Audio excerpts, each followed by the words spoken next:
ರಾಜ್ಯದಲ್ಲಿ ಕಾಡಾನೆ ಹಾಗೂ ಚಿರತೆ ಹಾವಳಿಯನ್ನು ನಿಯಂತ್ರಣ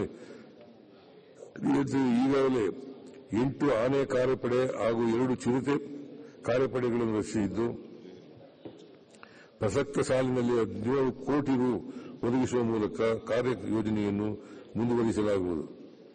ಮಾನವ ಆನೆ ಸಂಘರ್ಷ ತಡೆಗಟ್ಟಲು 2015ರಿಂದ ಇಲ್ಲಿಯವರೆಗೆ 397 ಕಿಲೋಮೀಟರ್ ರೈಲ್ವೆ ಬ್ಯಾರಿಕೇಡ್ಗಳನ್ನು ನಿರ್ಮಿಸಲಾಗಿದೆ.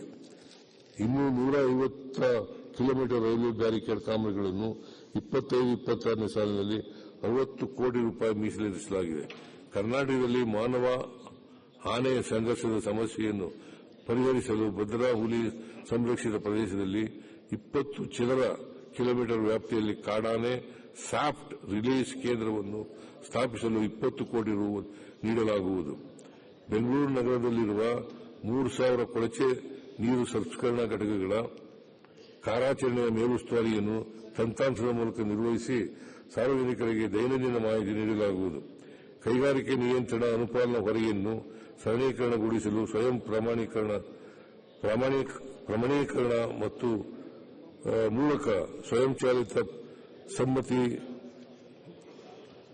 ನವೀಕರಣವನ್ನು ನೀಡಲಾಗುವುದು. ಅರಣ್ಯದಲ್ಲಿ ಬೆಳೆದಿರುವ ಲಂಟಾನಾ ಮತ್ತು ಇಫಟೋರಿಯಂ ಕಳೆಗಳನ್ನು ನರೇಗಾ ಯೋಜನೆಯ ಸಹಯೋಗದೊಂದಿಗೆ ಸ್ವಚ್ಛಗೊಳಿಸಿ ವನ್ಯಪ್ರಾಣಿಗಳಿಗೆ ಪೂರಕವಾದ ಹುಲ್ಲು ಬೆಳೆಯಲು ಕ್ರಮ ಕೈಗೊಳ್ಳಲಾಗುವುದು. ಕಂದಾಯ ಪ್ರಾಣಿಗಳಿಗಾಗಿ ಆಧಾರ್ ಜೋಡಣೆ ಸಂದರ್ಭದಲ್ಲಿ ಪೌತಿ ಎಂದು ಗುರುತಿಸಲಾದ ಜಮೀನುಗಳ ಪಾಣಿಗಳನ್ನು ವಾರಸುದಾರರಿಗೆ ಖಾತೆ ಮಾಡಲು ಪ್ರಸಕ್ತ ಸಾಲಿನಲ್ಲಿ ಈ ಪೌತಿ ಆಂದೋಲನವನ್ನು ಜಾರಿಗೊಳಿಸಲು ಉದ್ದೇಶಿಸಲಾಗಿದೆ. ಗ್ರಾಮ ಹಾಗೂ ತಾಲೂಕು ಮಟ್ಟದ ದಾಖಲೆಗಳನ್ನು ತಾಳೆ ಮಾಡಿ ಕ್ರಮಬದ್ಧಗೊಳಿಸುವ ವಿಧಾನವಾದ ಜಮಾಬಂದಿ ಪ್ರಕ್ರಿಯೆಯನ್ನು ವೇಗವಾಗಿ ನಿರ್ವಹಿಸಲು ಈ ಜಮಾಬಂದಿ ತಂತ್ರಾಂಶವನ್ನು ಅಭಿವೃದ್ಧಿಪಡಿಸಲಾಗುವುದು. ಪ್ರಸ್ತುತ ಚಾಲ್ತಿಯಲ್ಲಿರುವ ಕರ್ನಾಟಕ ಭೂ ಕಂದಾಯ ಕಾಯ್ದೆಯ ತುಂಬಾ ಹಳೆಯದಾಗಿದ್ದು ಕ್ಷೇತ್ರ ಮಟ್ಟದಲ್ಲಿ ಅನುಷ್ಠಾನಗೊಳಿಸಲು ಹಾಗೂ ಪರಿಣಾಮಕಾರಿಯಾಗಿ ಜಾರಿಗೊಳಿಸಲು ಹೆಚ್ಚಿನ ಸ್ಪಷ್ಟತೆ ನೀಡುವ ಹಿನ್ನೆಲೆಯಲ್ಲಿ ಸಮಗ್ರವಾಗಿ ಅಧ್ಯಯನ ನಡೆಸಿ ಹೊಸ ಭೂ ಕಂದಾಯ ಕಾಯ್ದೆ ತರಲಾಗುವುದು. ಬೆಳಗಾವಿ ನಗರದಲ್ಲಿ 55 ಕೋಟಿ ರು ವೆಚ್ಚದಲ್ಲಿ ಜಿಲ್ಲಾಧಿಕಾರಿಗಳ ಕಟ್ಟಡವನ್ನು ನಿರ್ಮಾಣ ಮಾಡಲಾಗುವುದು. ರೈತರು ಮತ್ತು ಸಾರ್ವಜನಿಕರ ಅನುಕೂಲಕ್ಕಾಗಿ ಸಮರ್ಪಕ ಸೌಲಭ್ಯಗಳನ್ನು ಒಳಗೊಂಡ ಹೊಸ 100 ನಾಡ ಕಚೇರಿಗಳನ್ನು ನಿರ್ಮಿಸಲು ಉದ್ದೇಶಿಸಲಾಗಿದೆ. ರಾಜ್ಯದಲ್ಲಿ ಹೊಸದಾಗಿ ರಚನೆಯಾದ 63 ತಾಲೂಕುಗಳ ಪೈಕಿ 9 ತಾಲೂಕುಗಳಲ್ಲಿ ಪ್ರಜಾಸೌಧ ನಿರ್ಮಾಣವಾಗಿದ್ದು 5 ತಾಲೂಕುಗಳಲ್ಲಿ ಪ್ರಗತಿಯಲ್ಲಿರುವ 24-25ನೇ ಸಾಲಿನ 28 ತಾಲೂಕುಗಳಲ್ಲಿ ಪ್ರಜಾಸೌಧಕ್ಕೆ ಅನುಮೋದನೆ ನೀಡಲಾಗಿದೆ. 25-26ನೇ ಸಾಲಿನಲ್ಲಿ 21 ತಾಲೂಕುಗಳಲ್ಲಿ ಪ್ರಜಾಸೌಧ ನಿರ್ಮಾಣ ಮಾಡಲು ಕ್ರಮ ಕೈಗೊಳ್ಳಲಾಗುವುದು. ವಿವರಗಳನ್ನು ಅನುಬಂಧ 9ರಲ್ಲಿ ಲಗತ್ತಿಸಿದೆ. ಕಾಗಿನೆಲೆ ಅಭಿವೃದ್ಧಿ ಪ್ರಾಧಿಕೆ ಅಭಿವೃದ್ಧಿ ಕಾರ್ಯಕ್ರಮಗಳಿಗಾಗಿ 25-26ನೇ ಸಾಲಿನಲ್ಲಿ 34 ಕೋಟಿ ರೂಪಾಯಿಗಳನ್ನು ಒದಗಿಸಲಾಗುವುದು. ಬಸವ ಕಲ್ಯಾಣ ಅಭಿವೃದ್ಧಿ ಮಂಡಳಿ ವತಿಯಿಂದ ನಿರ್ಮಿಸಲಾಗುತ್ತಿರುವ ಅನುಭವ ಮಂಟಪ ಕಾಮಗಾರಿಯು ಪ್ರಗತಿಯಲ್ಲಿದ್ದು ಶೀಘ್ರವಾಗಿ ಪೂರ್ಣಗೊಳಿಸಲಾಗುವುದು. ಭೂಮಾಪನ ಇಲಾಖೆಯು ಕೈಗೊಳ್ಳುತ್ತಿರುವ ದೈನಂದಿನ ಸಾಂಪ್ರದಾಯಿಕ ಸರ್ವೆ ಕಾರ್ಯಗಳನ್ನು ಸಂಪೂರ್ಣವಾಗಿ ಆಧುನಿಕ ತಂತ್ರಜ್ಞಾನ ಬಳಸಿ ಡಿಜಿಟಲೀಕರಣಗೊಳಿಸಿ ಸಾರ್ವಜನಿಕರಿಗೆ ತ್ವರಿತ ಹಾಗೂ ಪಾರದರ್ಶಕ ಸೇವೆಯನ್ನು ಒದಗಿಸಲಾಗುವುದು. ಕೇಂದ್ರ ಸರ್ಕಾರದ ಸಹಯೋಗದೊಂದಿಗೆ ನಕ್ಷಾ ಯೋಜನೆಯಡಿಯಲ್ಲಿ ಪ್ರಾರಂಭಿಕವಾಗಿ ರಾಜ್ಯದ 10 ನಗರಸಭೆ ಪಟ್ಟಣ ಪಂಚಾಯಿತಿ ವ್ಯಾಪ್ತಿಯ ಆಸ್ತಿಗಳನ್ನು ಡ್ರೋನ್ ಬಳಸಿ ಸರ್ವೆ ಮಾಡುವ ಮೂಲಕ ಡಿಜಿಟಲೀಕರಣಗೊಳಿಸಲಾಗುವುದು. ಸಾಮಾಜಿಕ ಭದ್ರತಾ ಪಿಂಚಣಿ ಮಂಜೂರಾತಿ ಸೇವೆಯನ್ನು ನೀಡಲು ಸಕಾಲ ಕಾಯ್ದೆಯಡಿಯಲ್ಲಿ ಪ್ರಸ್ತುತ ಇರುವ ಕಾಲಮಿತಿಯನ್ನು 45 ದಿನಗಳಿಂದ 21 ದಿನಗಳಿಗೆ ಇಳಿಸಲಾಗುವುದು.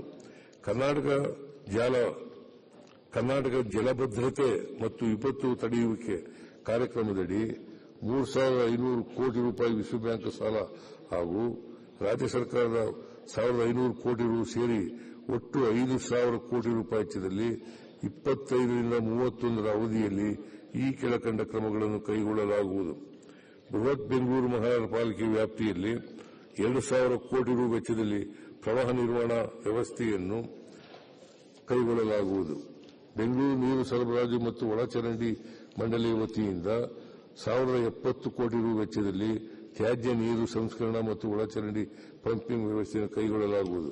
ವಿಪತ್ತು ನಿರ್ವಹಣೆಯ ಸಾಂಸ್ಥಿಕ ಸುಧಾರಣೆ ಕ್ರಮಗಳಿಗೆ 1680 ಕೋಟಿ ರು ಒದಗಿಸಲಾಗುವುದು. ಇದರಡಿಯಲ್ಲಿ ಶಾಸನ ರಚನೆ, ಅಂತಾರಾಷ್ಟೀಯ ಉತ್ಕೃಷ್ಟ ಕೇಂದ್ರ, ವಿಪತ್ತು ಅನುಭವ ಕಲಿಕಾ ಕೇಂದ್ರದ ಸ್ಥಾಪನೆ, ವಿಪತ್ತು ಮುನ್ನೆಚ್ಚರಿಕೆ ನೀಡಲು Karnataka multi risk hazard information system 1950 telemetric ಮಳೆ ಮಾಪನ ಕೇಂದ್ರಗಳ ಸ್ಥಾಪನೆ ಹಾಗೂ ಕುಸಿತ ಉಪಶಮನ ಕ್ರಮಗಳನ್ನು ಅನುಷ್ಠಾನಗೊಳಿಸಲಾಗುವುದು. 20 ಉಪಶಮನ ಕಾರ್ಯಕ್ರಮಗಳಿಗೆ ಸಣ್ಣ ನೀರಾವರಿ ಇಲಾಖೆಯ 250 ಕೋಟಿ ರು ವೆಚ್ಚದಲ್ಲಿ ಬೆಂಗಳೂರು ಗ್ರಾಮಾಂತರ ಜಿಲ್ಲೆಯ 41 ಕೆರೆ ತುಂಬಿಸುವ ಕಾಮಗಾರಿಯನ್ನು ಅನುಷ್ಠಾನಗೊಳಿಸಲಾಗಿದೆ. ರಾಜ್ಯ ವಿಪತ್ತು ಉಪಶಮನ ನಿಧಿ ಹಾಗೂ ರಾಷ್ಟೀಯ ವಿಪತ್ತು ಉಪಶಮನ ನಿಧಿ ಅನುದಾನದಡಿ ಈ ಕೆಳಕಂಡ ಕ್ರಮಗಳನ್ನು ಕೈಗೊಳ್ಳಲಾಗುವುದು. ಕರಾವಳಿ ಹಾಗೂ ಮಲೆನಾಡು ಜಿಲ್ಲೆಗಳಾದ ದಕ್ಷಿಣ ಕನ್ನಡ, ಉಡುಪಿ, ಉತ್ತರ ಕನ್ನಡ, ಶಿವಮೊಗ್ಗ, ಹಾಸನ, ಕೊಡಗು ಮತ್ತು ಚಿಕ್ಕಮಗಳೂರು ಜಿಲ್ಲೆಗಳಲ್ಲಿ 200 ಕೋಟಿ ರು ವೆಚ್ಚದಲ್ಲಿ ಭೂಕುಸಿತ ತಡೆಯುವುದು. ಬೆಂಗಳೂರು ನಗರದಲ್ಲಿ 239 ಕೋಟಿ ರು ವೆಚ್ಚದಲ್ಲಿ ಮಳೆ ನೀರು ಚರಂಡಿಗಳ ಪುನರ್ ನಿರ್ಮಾಣ ಮತ್ತು ಕೆರೆಗಳ ಪುನಶ್ಚೇತನಗೊಳಿಸಲಾಗುವುದು. ಬರ ಉಪಶಮನಕ್ಕಾಗಿ 100 ಕೋಟಿ ರು ವೆಚ್ಚದಲ್ಲಿ ಕೃಷಿ ಹೊಂಡಗಳನ್ನು ನಿರ್ಮಿಸಲಾಗುವುದು.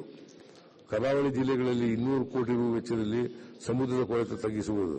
ನವಲಗುಂದ ತಾಲೂಕಿನ ಬೆಣ್ಣೆಹಳ್ಳದಲ್ಲಿ ಪ್ರವಾಹ ನಿಯಂತ್ರಿಸಲು ಉಪಶಮನ ಕ್ರಮಗಳನ್ನು 200 ಕೋಟಿ ರು ವೆಚ್ಚದಲ್ಲಿ ಕೈಗೊಳ್ಳಲು ಅನುಮೋದನೆ ನೀಡಿರುವ ಕಾಮಗಾರಿಗಳನ್ನು ಅನುಷ್ಠಾನಗೊಳಿಸಲಾಗುವುದು. ರೋಣ ತಾಲೂಕಿನ ಕೋಟುಮಚಗಿ ಗ್ರಾಮದಿಂದ ಕೊಪ್ಪಳ ಜಿಲ್ಲೆಯ ವೀರಾಪುರ ಗ್ರಾಮದವರೆಗೆ ಹಿರೇಹಳ್ಳದಲ್ಲಿ ಹೂಳೆತ್ತುವ ಮೂಲಕ 60 ಕೋಟಿ ರು ವೆಚ್ಚದಲ್ಲಿ ಪ್ರವಾಹ ನಿಯಂತ್ರಣ ಕಾರ್ಯಕ್ರಮವನ್ನು ಅನುಷ್ಠಾನಗೊಳಿಸಲಾಗುವುದು. ಕಾವೇರಿ 2 ತಂತ್ರಾಂಶದ ಮೂಲಕ ಸರ್ಕಾರದ ಇ ಸ್ಟ್ಯಾಂಪಿಂಗ್ ವ್ಯವಸ್ಥೆಯನ್ನು ಜಾರಿಗೆ ತರಲಾಗುವುದು. ಇದರಿಂದ ನಾಗರಿಕರಿಗೆ ಸುಲಭ ಮತ್ತು ಸರಳವಾದ ರೀತಿಯಲ್ಲಿ ದಸ್ತಾವೇಜುಗಳನ್ನು ಸಾಗಿಸಲು ಹಾಗೂ ಮುದ್ರಾಂಕ ಶುಲ್ಕವು ನೇರವಾಗಿ ಯಾವುದೇ ಮಧ್ಯವರ್ತಿಗಳಿಲ್ಲದೆ ಸರ್ಕಾರಕ್ಕೆ ಜಮಾ ಮಾಡಲು ನೆರವಾಗಲಿದೆ. ನೋಂದಣಿ ಪ್ರಕ್ರಿಯೆಯನ್ನು ಸುಗಮಗೊಳಿಸಲು ಕಾವೇರಿ 2 ತಂತ್ರಾಂಶವನ್ನು ನೋಂದಣಿ ಮತ್ತು ಮುದ್ರಾಂಕ ಇಲಾಖೆ ಅಡಿಯಲ್ಲಿಯೇ ನಿರ್ವಹಿಸಲು ಕ್ರಮ ವಹಿಸಲಾಗುವುದು. ರಾಜ್ಯದ ಒಟ್ಟಾರೆ ನೋಂದಣಿಯಲ್ಲಿ 75% ನೋಂದಣಿಗಳು ನಡೆಯುವ ಬೆಂಗಳೂರಿನ 36 ನೋಂದಣಿ ಕಚೇರಿಗಳು ಆಧುನೀಕರಣಗೊಳಿಸಿ ಮೂಲಭೂತ ಸೌಕರ್ಯ ಹಾಗೂ ಉತ್ಕೃಷ್ಟ ಸೇವೆಯನ್ನು 76 ಕೋಟಿ ರು ವೆಚ್ಚದಲ್ಲಿ ಕಲ್ಪಿಸಲಾಗುವುದು. ಏನ್ ಪ್ರಾಬ್ಲಮ್ ಇಲ್ಲ ಏರಿಯಾದಲ್ಲಿ? ಏನ್ ಪ್ರಾಬ್ಲಮ್? ಏನ್ ನಿಮ್ ಪ್ರಾಬ್ಲಮ್? ಏನೆಲ್ಲ ಪ್ರಾಬ್ಲಮ್ ಆಯ್ತಿಲ್ಲ ಹೇಳಿ. ಏನ್ರಿ ನಿಮ್ ಪ್ರಾಬ್ಲಮ್? ಏನ್ ನಿಮ್ ಪ್ರಾಬ್ಲಮ್ ಅಂತ ಹೇಳಿ. ಯಾರಪ್ಪ ನಗರಕ್ಕೆ ಗಾಂಧಿನಗರ, ದಾಸರಹಳ್ಳಿ, ರಾಜರಾಜೇಶ್ವರಿ ನಗರ, ಚಾಮರಾಜಪೇಟೆ, ಹುಬ್ಬಳ್ಳಿ, ಚನ್ನಮರುತ್ತದ ಮೈಸೂರಿಗೆ ಬಂದಿರೋದು ಬ್ಯಾಡಗಿ ತಾಲೂಕಿಗೆ ನಾವು ಬಂದಿವ್ರಿ. ಸರ್ ಹೇಳಿ ಸರ್, ಏನ್ ಪ್ರಾಬ್ಲಮ್? ನಿಮ್ ಎಮ್ಎಲ್ಎ ಹೆಂಗೆ? ಏನೆಲ್ಲ ಸಮಸ್ಯೆಗಳು? ಏನ್ ಕಥೆಯಲ್ಲಿ ಬಂತ? ಯಾಯಪ್ಪ ಯಾವತ್ತೂ ಬಂದಿಲ್ಲ. 2 months ಇಂದ ನೀರಿಲ್ಲ. ಟ್ಯಾಂಕರ್ ಬರ್ಬೇಕಾದ್ರೆ ರೋಡ್ ಸರಿ ಇಲ್ಲ ಅಂತ ಯಾರ ಹತ್ರ ಹೋಗಿ ಹೇಳೋದಕ್ಕೆ ನಮ್ಗೆ ಯಾರು ಇಲ್ಲ. ಕಿತ್ತೋದ್ರೆ ಏನ್ ಅಲ್ಲ ಹಾಳಾಗೋದ್ರೆ ಇದು ಯಾರು ನೋಡರೇ ಗತಿ ಇಲ್ಲ. ನಾವಿದ್ದೀವಿ ಅಂತಾರೆ. ಇವಾಗ ಯಾರು ಎಮ್ಎಲ್ಎ ಮಗ ಒಂದ್ ದಿವಸನೂ ಬಂದಿಲ್ಲ. ಫುಲ್ ಸ್ಟ್ಯಾಂಡರ್ಡ್ ಲಕ್ಸುರಿಯಸ್ ಬೆಡ್ರೂಮ್ ಐತ್ರಿ ಅದು. Taj West End Radisson Blu. Meeting ಇಲ್ಲಿ ಮಾಡ್ರಿ. ಇಷ್ಟು ವರ್ಷ ಆಯ್ತು, ಇದಕ್ಕೆಲ್ಲ ಯಾರು ಸರ್ ಜವಾಬ್ದಾರಿ? 200 ರೂಪಾಯಿ ಬ್ಯಾಂಕ್ಗೆ ಹೋಗ್ತೀನಿ ಬರ್ತಾ ಇದ್ದೀನಿ. ಬ್ಯಾಂಕ್ಗೆ ಹೋಗ್ತೀನಿ ಬರ್ತೀನಿ 2,000 ಮಾತ್ರ ಬರ್ತಾ ಇಲ್ಲ. 2,000 ನಂದೇ ಹೊಂಟೈತು. ನಿಲ್ ಮೇಲೆ ಭಾರಿ ಐಟ್ ಅದು ಮಾರ. ಬರಲ್ಲ ಕಣ್ರಿ ಸರ್. ರಾತ್ರಿ 1 ಗಂಟೆವರೆಗೂ ಎಣ್ಣೆ ಅಂಗಡಿ ತೆಗಿಬೇಕಾದ್ರೆ ಬೆಳಗ್ಗೆ 4 ಗಂಟೆವರೆಗೂ ತೆಗಿಬೋದಲ್ಲ. ಮಗನೂ ನೋಡಲ್ಲ, ಯಾರು ನೋಡಲ್ಲ. ನಾನು ಒಬ್ಬಳು ನೋಡ್ಕೊಂತೀರಜ್ಜ. ಮೊಮ್ಮಕ್ಕಳಿಗೆ ಅಮ್ಮ ಅಪ್ಪ ಇಲ್ಲ, ಅವರು ನೋಡಿ ಬರ್ತಾ ಇದೀವಿ. ದೇವ್ರು ಬಿಟ್ಟಂಗೆ ಆಗುತ್ತೆ.